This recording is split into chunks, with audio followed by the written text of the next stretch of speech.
And then we'll get into the ins and outs of Google profile optimization, which is what you're here for. Let's introduce our presenter and talk about how to optimize and make sure that the information is right and optimized in the Google Business Profile. You guys know Jan Gilbert. He is the creator of Local Falcon, the original Google Maps grid tracking system. He is a Google Profile product expert here at DBA Platform. He's a senior SEO consultant based in Toronto, and he comes onto our webinars every month and helps us figure out what to do and how to automate this stuff to make easy work of it so that we can capitalize on leads. I know that was a big intro, but again, sometimes we forget when we get so deep into what we do that it's really the basics that'll bring you down, right, Jan? Yeah, super. And when I go through things, I'll talk about the super basics because a lot of businesses don't have that, or it gets broken along the way and then they forget to recheck, and so they're getting in the weeds sometimes, like we do. But then you have to go make sure your numbers, Google didn't update your numbers, or your contact form still works because you upgraded a plugin and you didn't test your contact form and now you broke it. You didn't realize, and 5 months later, like, I didn't remember. And then, stuff like that. So you have to go back and check. So let's go through a little bit more here. I always start out with the new categories, and I'm gonna have to run through this fast. And if I probably won't get to everything, if we want some questions at the end. And maybe I saw a question come in, like maybe I'm just going to do something in Facebook. I'll make a video on my channel or something and add it into Facebook to go through a little bit more detail, because I don't know if we're going to have time to go through all of it and then get to the question. So I start with the category. So there's a bunch of new categories. Wallpaper installer, maybe. I don't know how many people put wallpaper up nowadays. Pickleboard court, like there's not a lot of optical instrument repair service. That might be interesting if someone has that. Rock climbing area, maybe, but those are, and onsen is a Japanese like hot bath thing. I don't know. So there's not too much new that is important for a regular business. I would say wallpaper, MG dealer, maybe, but not that. But the point is, Google's updating and adding new categories all the time, and if you're the first one to pick it and your competitors don't have it, then you get that leg up, right? Until months later down the road, or even years, they realize someone SEO says, "Oh, there's a new category. I didn't know that." That's why I say this every month. So there's a Google update. It's the helpful content update. So it is try to get rid of junk AI written content, and they announced it last week that it would start, and it's starting today. So I saw this morning. The helpful content update. Now I'm not going to spend time on this. It's a whole site. It affects the whole site. So if you have crappy content, duplicate content, AI written content that's not useful, your whole site can get demoted. So be on the lookout for the next 2 weeks. If you start losing a lot of traffic, it might be because of this. And there's probably going to be tons of SEOs freaking out and talking about it all over the place. So just something to be aware of, that it's starting today.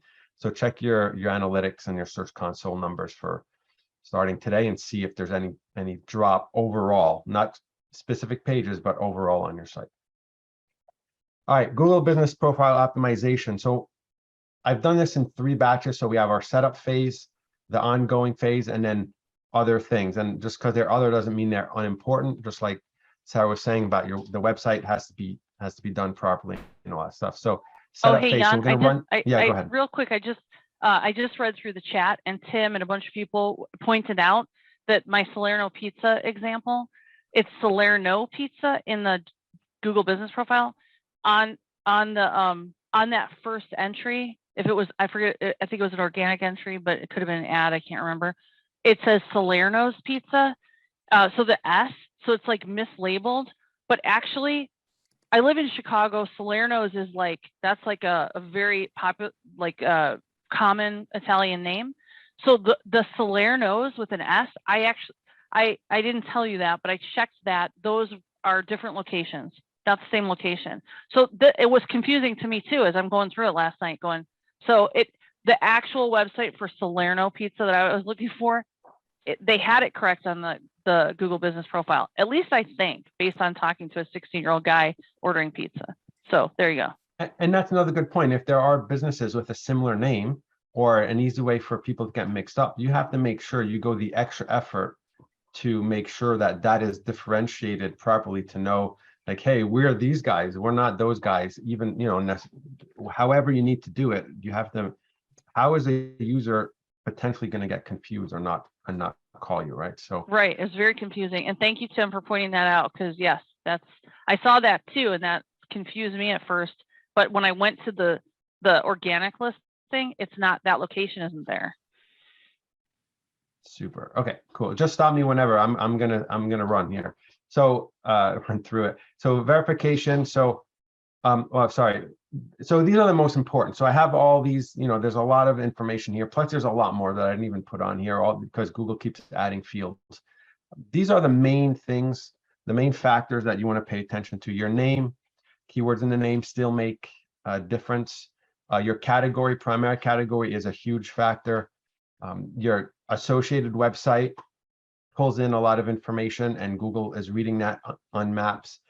Your citations and directories, which also include local backlinks, and then you're creating points of engagement. So your images, your reviews, and the posts that you create are things that people click on, they're reading, they're like creating directions, or they're looking through your images and they're zooming in and to see what's going on. So those are points of engagement that Google says, oh, well, this listing is getting more clicks and work, you know, people are looking at it, as opposed to another listing that has hardly any reviews, hardly any pictures. Google, well, that's not really interesting to people. We're going to show the one that's more interesting to people, right? Because that's how Google stays the top search engine, is by giving useful information to people. So the points of engagement is a super thing that, you know, your name is your business name. You can't really change that. Category, can't change that. Website, yes, you can update, but it's everything else, the reviews, the posts, the images, that extra stuff that you can do. That's something that it's not a one-time thing.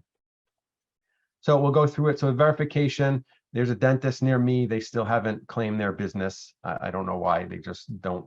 Some businesses don't realize. I'm sure no one on this call here has anyone that didn't claim their business listing yet. Once you do, check your users or your managers. Make sure that there's not extra users there, because you just don't want to have that access given to people. Maybe there was an old SEO company or an old person that used to work there that's not there anymore. You want to just go through that, make sure that's cleaned up and proper. Your business name has to reflect your official business name in your registry, or what's on your signage. If they're different, no, if you're able to put signage that has extra keywords in there, and you make an actual sign, put it, you know, on your door, instead of like a huge, it doesn't have to be a huge thing on a big signpost or on the top of your store. It could just be on your door.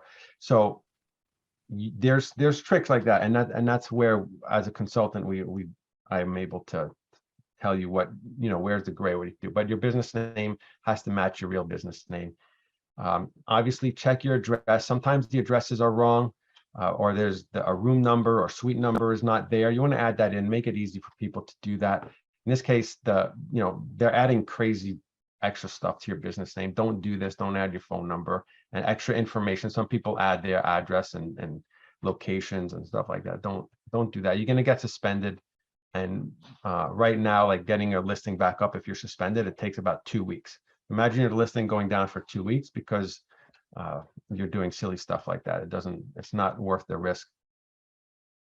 So the business name is a large ranking factor. Keywords have to match the outdoor signage, and you don't want to have your name just all generic keywords. If I have plumber Houston Inc., who's going to find me? Because now Google's going to think, well, that person, if someone types in plumber Houston, is that a business name? Is that a generic search that someone's doing? So you want to have a branded element to that part.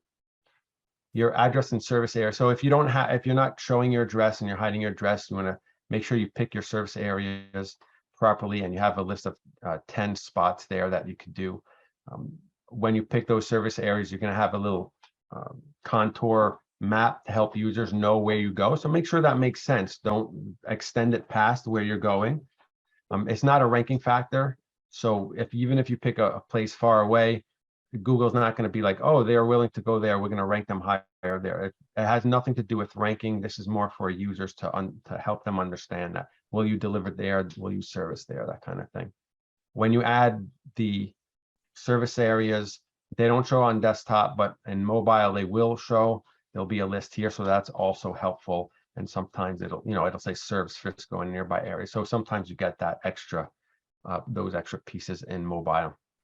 So you want to make sure they make sense. You don't want to put zip codes in there. You want to put areas that people recognize, and you want to try to cover as best as possible your, when someone looks at a map and Google shows them where you're going, where you're possibly going to service them, then you want to do that.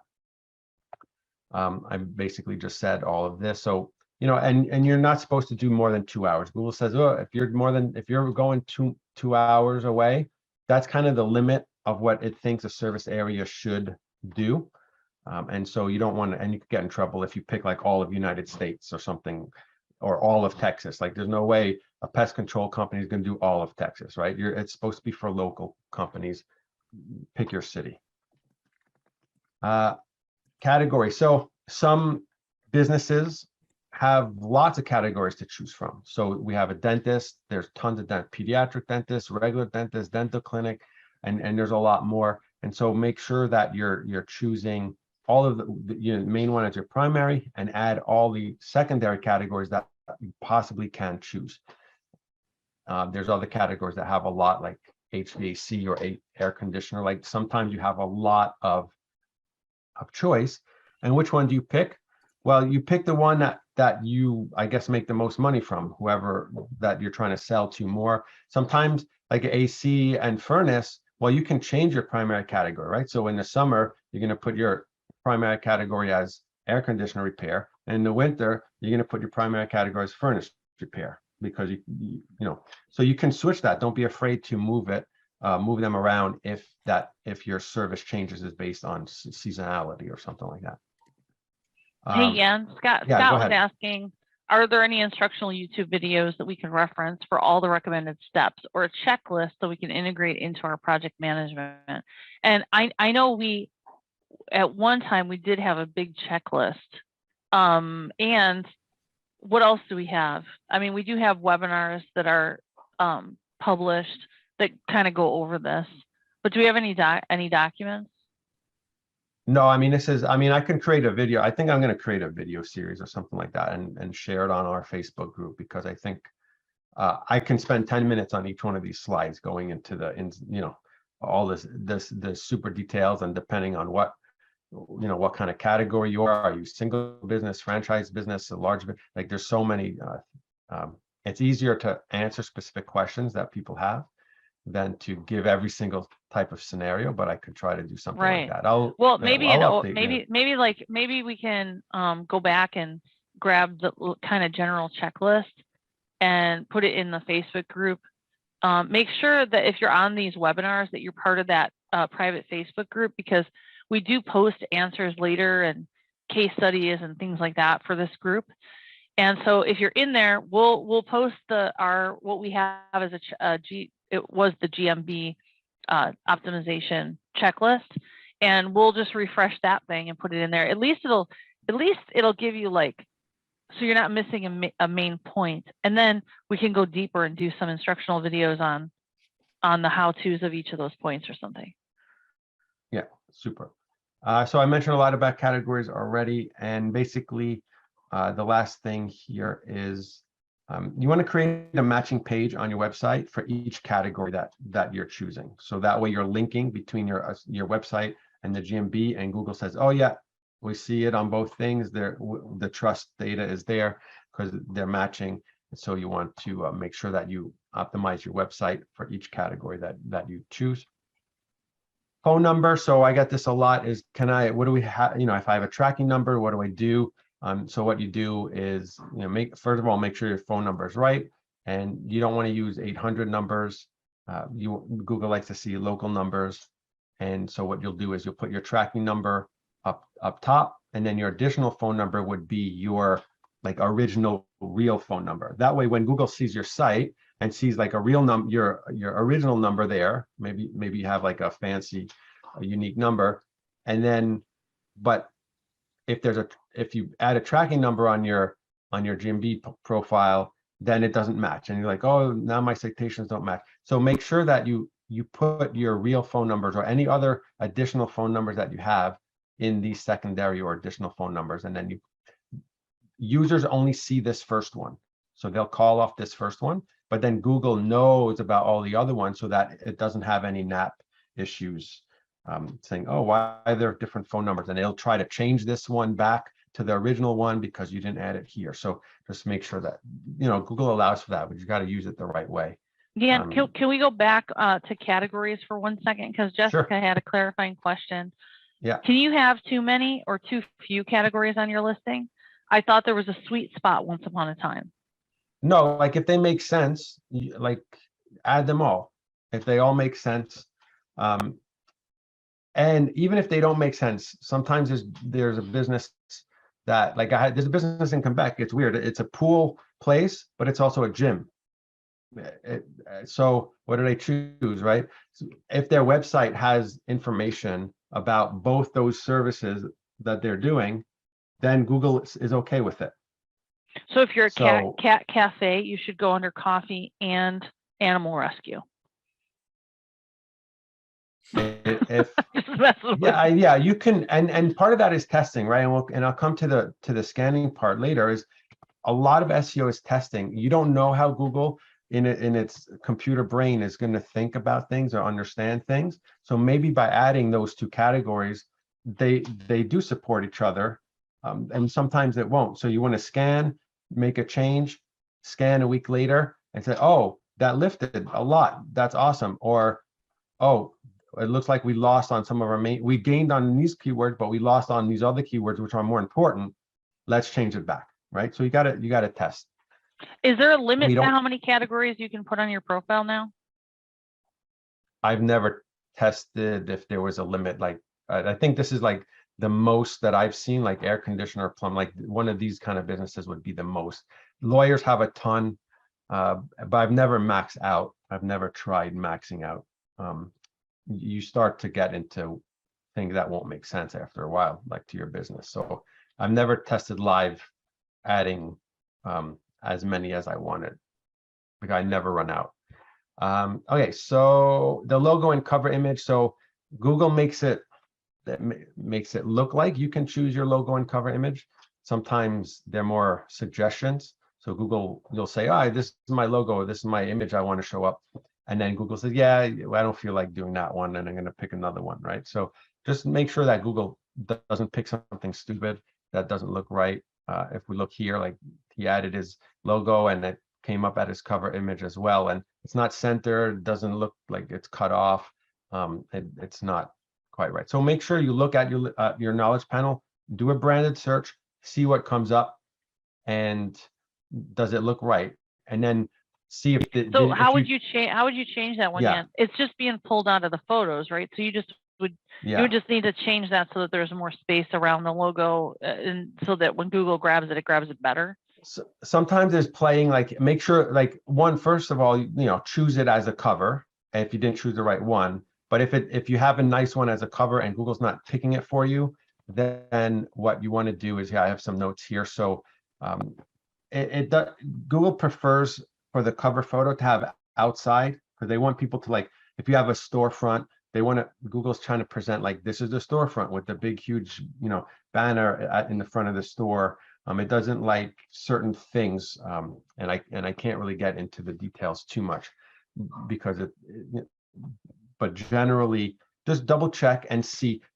One easy way to do it is, like, Google picked a dumb photo, you can delete that photo from your images area, and it's going to force Google to pick a new one, right? So I don't really like that idea, because now you're deleting a photo that might have had engagement on it, and now you're getting rid of that engagement. So that won't help rankings if you're getting rid of a photo that has engagement attached to it. So that, but if it has a small amount of views, well, it'll probably have a large amount of views, because if it was your cover photo, everyone would see it. So, but that's like the last ditch effort. If you want to, like, it's really not changing. I really got to get rid of that cover photo. You delete it from and Google, it'll force Google to pick another one. But I would try adding new ones as your cover photo, and it should switch within a couple hours. You should try that way. So speaking of that engagement thing, Jackie asked a question. She said, we have 4 locations, all have their own profiles with the same name, except for one, our original location, which has an S at the end. We've been told not to touch that, even though it doesn't match our overall business title, signage, etc. Should we or should we not attempt to remove the S on our Google profile for that location? If it's not a problem business-wise, I wouldn't touch it right now, because a name change can trigger suspension. Just automatically goes like, oh, you're changing the name. It doesn't know that you're just removing an S, right? It just sees a name change, and it could automatically get suspended. And right now it's 2 weeks before support even says hello back to you. So it would be a really bad time to play around with your main core name. How will people know when Google is being more responsive? You know what I mean? Right now it's bad. How are you gonna know? I'll know because I have my weekly calls with Google, so they tell us. I mean, that's, maybe we should add that. Maybe we should add that to our updates for the webinar, is like, how responsive is Google right now? You know, for making changes. And I can't officially say, like, they don't even tell us officially. They just like, oh yeah, that seems to be within our limits of blah blah blah blah. Like, yes, our you make support enough team requests. is back. Yeah, but we know, because we do so many. I see so many people talking, and I do a lot of requests, and I know that that's how long it's taking right now. So I'm sure it's going to get. Normally, it's 3 to 5 days. So, and even 5 days, your listing goes down. That's a lot. Like, especially if you're getting all your business. So you want to wait for a lower time. You know, if you're not as seasonal or something like that, to make some of these. I wouldn't worry. It's not going to. An S is not going to. You're not losing business because of it. Don't change it right now, unless it's really bad for branding or something like that. I would just wait, and then ping me or something. Go on the Facebook group and ask me, and I'll answer what I think is a good time. So I didn't put all kinds of website stuff. Well, the website is a huge ranking factor. It's, you know, a good portion of where the information comes from. And so you want to make sure that your website is optimized. And if you're a single business, you can point it to the homepage. If you have multi-locations, 4 or more business like locations, typically you're going to want to link not to the homepage, but you're going to link to an internal page that has those location type keywords and information and the address and phone numbers for that specific location. So you want to help Google understand specific location things. And for better tracking, you can add UTM parameters on that website link. And there's a below, you know, UTM /Google Meet, you know, all that kind of stuff. So again, if you're not sure what that means, just ask in a Facebook group, and someone will answer, if not me. Business hours. So make sure your business hours are correct. There's a lot of times that I see that they're just not right, or the website says one thing and the GMB says something else, and they don't match, or the schema in behind they forgot to update. Make sure everything is matching. And there's lots of extra hours that you can add. Senior hours, breakfast, like different restaurants have different hours for different times, and there's senior hours, pick up only hour. So use that to your advantage, because it does all show, and it's going to help a user when they're calling. Can I do, oh, what about this? What if this? And then boom, the information's right there, and you're giving them what they want without them having to make any extra effort, like a phone call, like Sarah has to make. And then you lose the business, right? Because I'm not sure, do they have this or not? So use all the fields that Google gives you, including like even things that don't seem super important, like extra hours. If they fit you, use them. It's tough though, because I know, like, I mean, this stuff is, I mean, when you think about it, it's fairly easy. You click around in there, you find all the little things, and you use the ones that make sense to the business. But at the same time, like you're constantly telling us, like, don't change this, don't, you could get suspended. So the business, yeah, don't change the business name without having all your backup properly done. Hours, you won't get suspended for hours. Description, services, you won't get. So most of the, Would you phone say, number. Yeah, I go mean, would a ahead. good rule of thumb be like, if you're adding and embellishing to the profile, it's probably okay. If you're making major changes to core elements about your business, you might want to ask first before Yeah. you do it. So changes to the address, 100%. Be very careful, even if you're just adding a suite number or something like that. Be careful. The listing may not get suspended, but you'll have to get re-verified at the address again. So not too bad.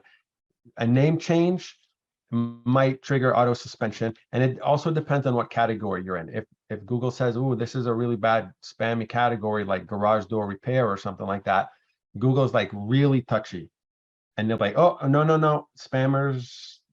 Okay, lock it down, and then they're going to want to re-verify manually everything. So name, be careful of. Phone number shouldn't be an issue. It just may not get approved. Address, 100%. That's like the worst one to be aware of. So yeah, on that point, Daryl said it sounds like you're saying Google is carelessly suspending listings simply because of a name change. Really? Are businesses that actually change their name at risk? Typically when a business change, because you're supposed to, you think of it from the Google point of view. When you start your business, you create your listing, you're supposed to have used your real name. So why would a business change name? It's because it got sold or something big changed about the business. And so Google's like, well, something big is changing. Is it the same owner? Do the reviews make sense anymore? Are they, and so Google wants to re-verify all that information to make sure the information is accurate. So if you're changing the business name to Google, that's like, well, that's a big change. Well, you're changing a business name. We got to recheck everything now. Well, and So, I would say, yeah, Daryl, like yeah. what happens too is some of these, like especially service area businesses, they're trying kind of fraudulently to optimize their profile in a number of places. Like they will change the address. They will use an address that isn't really their address, or use a house location that isn't really a business location, because they're trying to like get more visibility. And so they change their name from like, PJ's Plumbing to like they'll take the name of a town, Chicago Plumbing. And so they'll change their name, and they'll do it all the time. And there are places that you will do this for you, and Google's trying to crack down on those. So like Jan said, like less likely for a doctor's office to do something like that. So in that category, and doctors' offices might change based on the names, or lawyers, so it just depends. And we don't really know how Google, situates its algorithm around that. But, you can tell from experience that changing a very permanent business versus some of these sort of like not sure where they exist businesses, and ones that aren't local, think about that. There are lots of businesses that have no location at all. They're strictly online, and they want to create location. So, they change their name, add a town name, things like that. So if it's legit, you can't worry about it too much. Yeah, you got to do it. But, and also, and there's little things you can do, like you're going to change your name. Make sure you change the name on the website first. That and your copyright footer or something, and the about page and the contact page. Go and change your citations first. Now Google's crawling those things and sees some and then you change it on your profile, and the profile, again, it's the algorithm checking these things. The profile will say, oh, let's go check the website. Let's go check back the citations. Oh, all those names match this new name. You're good to go. Right, and that's what Kelly jumped in on the question and answer too, and said when she rebranded a portfolio of companies across the U.S., it was helpful to update the website and social first, then the Google business profile. And still a few of them got suspended, but it reduced the number. Yeah, 100%. Yeah, we're on the same page there. So the description, it's not a ranking factor. So you just have a certain number of characters. Write this for a human. Put some call to actions if you like call to actions if you want. It's just there for people to read, basically, not for the search engine to read. The attributes. So attributes, pick the ones that make sense to you. Update things that have changed. If COVID's done for you, then and your workers don't have to do XYZ anymore, then update those things and pick the things that make sense, like women owned or LGBTQ friendly, or what. There's new one. There's they add them periodically. So go and check and make sure that the ones out there that make sense, because they do two things, right? So sometimes you're a female dentist. Some women only want a female dentist. So you want to put that female owned business attribute, maybe, type of thing. So, and that kind of stuff shows up. If I go here, identified as women owned. So women led business. So if you do a female dentist, you're going to get ones that pick. So that Google has chosen for you, and that is a ranking factor. You will bump up higher because Google is matching that thing. So attributes can be a ranking factor if Google thinks like they're exactly matching the attribute that they're looking for. A veteran-led business, something like that. Can I jump in with a couple of scenarios? Yeah, of course. Shayla said, I'm a manager for a number of my clients' GBP listings. I have them in a group called Edmonton, the name of the city. But there are listings in there that are not located in Edmonton. Is there a better way of creating a group? I guess it just depends on how you use it. I mean, I know if you create a group, it's easier to find. Then you have other ones that are not in a group. Maybe you could put them in other, that way you're separating them. If you're using a third party tool to like pull information, sometimes it's easier to have them in a group or not. So that you can, like, if you're pulling stuff into Data Studio, for example, I know that it's easier to group things in Data Studio if it's already grouped in your dashboard, for example. But there's no other way. You just create groups and add listings to groups, and you can have one listing, I think, in different groups if you're sorting things like that. So I'm not clear on if I'm answering the question all the way, but. Okay, we'll jump back into the Q&A if we didn't. Yeah. And Josh asked, in automotive industry, our appointment and order links have recently changed from manual submissions to being automatically filled in by providers. Is this a permanent change? I'm not up on auto stuff as much. I'm not sure. Manual submissions to being automatically filled in by providers. I don't know what that means, but you know who would is Cam or Sandberg. So I don't know if you guys are on today. Josh, we'll try to get you an answer to that. Yeah, it's a bit unclear. Those are special programs, and so sometimes they make changes that we're not, the public doesn't really see that as much. But ask in the Facebook group, that way we don't forget that you've asked that question, maybe. All right, so I want to leave time, but okay, so photos, so just add photos, add big photos, encourage why don't we hit these questions first, and then if there's time we'll do more of that, because there's some interesting. Nicole asked, we just verified a GBP profile yesterday via video chat, and it showed as verified within a few hours. Today, it has changed back to verification required. Is there a reason this would happen after the page was just verified? Just glitches. Google has glitches like at any software. You have to contact support. So anything that seems to be a technical thing, you have to contact support. It's not like there's no trick to get around it. It's something happens and it's not happening. It's a glitch. Maybe Google knows about it. Maybe they don't know about it, or they're working on it or not working on it. It's hard to know. What would you do? Would you wait a day and see if it straightens itself out, or you'd go contact? No, I would contact support, because now you're not live.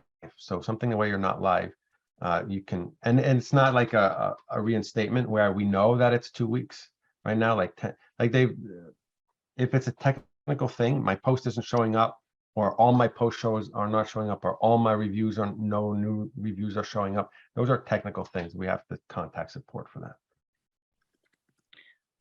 Scott said, thanks for addressing the checklist question. Are there recommended vendors to use for building local links, map links, Fiverr, Upwork? Also, is there a service with Local Falcon that would help audit a listing that's struggling and help define areas of improvement? Or does Local Falcon help identify areas to focus on with a competitor analysis? So I know there's like 7 questions in there. Yeah. So DBA does citation. So if you're a larger, have a chain, and then that's a possibility there. Local Falcon is just it's a rank tracker, really, and you got to use your brain to compare if you're comparing it against other listings. But I mean, I would say Local Falcon helps in that, once you identify what your keywords are, you're going to be able to see exactly how well you're doing. So that's pivotal, because there's only 3 businesses that show up in the map pack, and you're either one of them or you're not. And the question is, how far away from your front door do you still appear for people? And it can be really different. And, and if you're number 4, it's like not being there, so you really need to be in the top 3 to even be part of the choice that the consumer sees. So then, like, when you look at the, at these maps, yeah, you can see, like, I'm not showing up, and, why not? And, so these are sort of different keywords here, and what you show up for and how far away. And then you can see that, like, where you're getting towards the edge of the map, when I look at that tree removal service one, that's pretty good. And I could see where I could expand that one a little more. But I'm not ranking at all for tree removal near me. How come? Then what I do is I go look at who is ranking for that, because now with Local Falcon, you can see the competitors. Then you can go look at what they're doing in their profile. So, I mean, it does kind of give you a look under the hood to understand, and some of these you might go, okay, this one's not worth it. This is a keyword that I can't rank for, because, like, I'm ranking 20 plus and I'm not going to get that one. But what else can I get? And how could I change my my website maybe, or whatever, to be more strategic about that one? So it's a question of, to me, it's a question of where are you going to put your firepower? And that's what Local Falcon helps you do. And if you don't know how, it gives you the competitors that are doing it right. It's not a big leap to go look at their stuff and then go, oh, I should do that, and then you could be there. Good answer. No, so now I'm skipping around. Yeah. He's very he's, what's the word, like he doesn't want to be prideful since he created Local Falcon, but it's a really cool tool. And the last thing that I have here is it can help you find duplicate listings and technical issues, like, why am I ranking? I should be ranking. It's like, oh, if you look at the competitor list, you might see another business that's a match for yours, at this an old business that was at the same location, and Google is filtering you. So there's things to look at on the scan. And that's one of the things. If you come to the my monthly office hours, you can ask me questions about Local Falcon, and I'll go through some of that technical stuff or specific to your, I'll log in, we'll look at your scans and that kind of stuff. So that's something that we can do very specifically in that monthly 1 hour call. So yeah, I guess we'll just go through the questions. I have tons of other things, and I think we went through a lot of the important things. The website is super important. I said, match your services on your website, make sure they each have their separate page, make sure you have the best optimization practices on your website, all that. I'm just going to go through here so that if someone wants to look at the video and read my notes here, then they can, but go ahead and ask me more questions. Let's see, Jessica says, where photos are concerned, someone has been uploading photos of our staff swag just because it has our logo on it, like a photo of a mouse pad or grocery bag or coffee cup. we don't sell these products, we do mortgages. Should these irrelevant photos be removed, or is it really the more the merrier, even if they don't represent what the business does? If I would say if they're not negative and confusing people, then you can leave them up. If they're so irrelevant and there's so many of them that people can't find what they're looking for, or if it's confusing to people, then I would flag them for being irrelevant. But yeah. Okay, Scott has a question that's pretty detailed. Please discuss how to use local schema on a site with multiple locations. What schema, if any, goes on the home page versus what schema should be on the landing pages? Do you list other locations as departments? Does schema get applied site-wide or only on specific pages? How much does schema really help with ranking and Google Business Profile ranking? So before you jump into that, Jan, can you give a little bit of background about what Scott's talking about? How why you would use local schema on a site that has multiple locations? So yeah, I don't have any slides that show what schema is, but schema is just code in the back end that gives information that's more readable for the search engine to understand. The name of your business, the hours of your business, the address and phone number and that kind of stuff. So it doesn't necessarily have to like search your website and all the content for things like that. Within the schema, you're basically telling, this is who I am, this is my number, this is like, and it's just an easy way.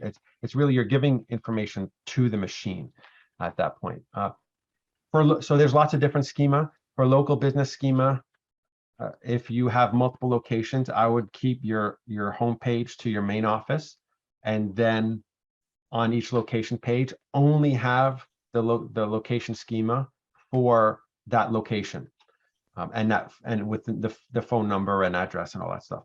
So just have it per page, per location. If you have a larger business, there's review schema, and you want to make sure that you use that properly. You have to have the review on the page visibly, like so that someone can read it, and then you have that review or product review schema in the back end that matches that. It's not super complicated. It's just an extra layer. You have to be careful to make sure that if you're changing hours, make sure you change your schema, and on the front end and on your, it's an extra place to check. Basically, I don't know if I got all the pieces there. Would you list other locations as departments?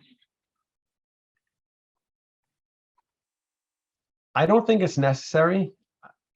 Maybe on the homepage you would. Let's say you have a GMB listings, and none of them, because you have a large company, you have like lots of places, none of them point to the homepage. Then on the homepage, you can have all the departments, because a GM listing, like you're not using the homepage as a landing page, because all the individual landing pages are going to be the location pages. If your homepage is not really a landing pages for any one specific listing, then yeah, you can do that. It might help with the organic to understand things. In general, the schema doesn't really help rankings at all. It's just there to make sure that there's no mistakes. Make sure you're basically reinforcing information, but it doesn't necessarily help more than if you had your office hours like on just visible without the schema. The review schema is really nice because that helps the click-through rate, and that's a whole different thing where you could get the stars showing up in the search results. It can be a little tricky if you have multiple locations and one website. We've run into many little issues around that. If you have those situations and you need some extra help, I would go to somebody's office hours and ask what's the best way to get that set up. And there are things that you can do in the platform, like sometimes Google basically creates edits of its own for people's locations, for the individual locations, and it's not correct, and DVA platform helps you lock that stuff down. If you manage multiple locations, you can do it through the platform where you can't do that at a universal level just using your Google tools.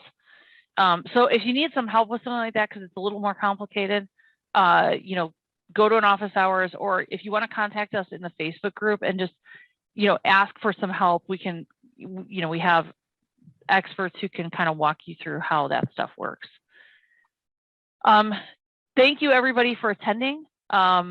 I think that's, you know, whenever we do these overviews, I know there's a lot of very specific questions, and they're good questions.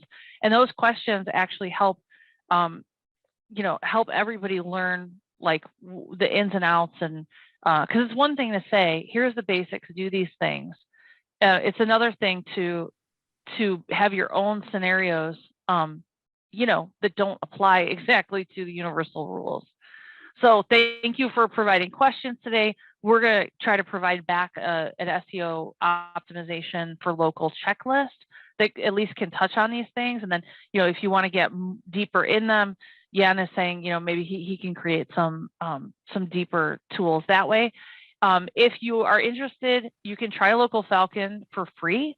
Sign up and get some credits, run some scans to see how it works. Again, we have office hours, people who can help you. It's very easy. But if you're the kind of person who just wants a walkthrough, you can get one.